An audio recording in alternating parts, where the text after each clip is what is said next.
امام نے فرمایا میثم تمہارے ہاتھوں پر کیلیں لگا دی جائیں گی، تمہارے پاؤں پر کیلیں لگا دی جائیں گی. میثم ایک مقام آئے گا جب تمہاری زبان کو بھی کاٹ دیا جائے گا.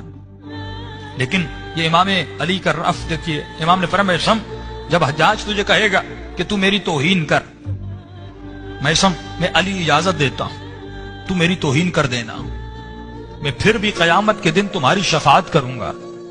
کا مولا یہ ہو نہیں سکتا کہ میثم آپ کی توہین کریں. جس طرح آپ نے بتایا اگر اللہ مجھے 1000 مرتبہ زندگی دے اور 1000 مرتبہ اس سے زیادہ اور بدتر طریقے سے میثم کو مارا جائے یا شہید کیا جائے، مولا پھر بھی آپ کی جان، اپنی جان آپ پر قربان کرنے کے لیے تیار ہے. اور فرمایا جب وہ مقام آیا اس ملعون نے کہا میثم علی کو برا بلا کہو. میثم نے کہا میری جان میرے مولا پہ قربان. یہ زبان کبھی علی کی مخالفت میں کچھ بول نہیں سکتی.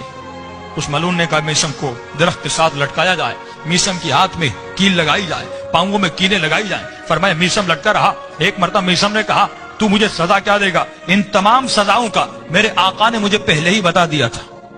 تو یہ ملعون کہتا ہے بتا تیرے مولا نے کیا کیا بتایا؟ کہ مولا نے بتایا تو میرے ہاتھوں پہ کیل لگائے گا، تو مجھے گستاخی کرنے کے لیے کہے گا، تو میری زبان کو کاٹے گا. یہ ملعون کہتا ہے میں تمہارے مولا کو الیاذ باللہ جھوٹا ثابت کروں گا، میں تمہاری زبان کو نہیں کاٹوں گا. کہ ایک مرتبہ میثم کو اسے لٹکایا جائے.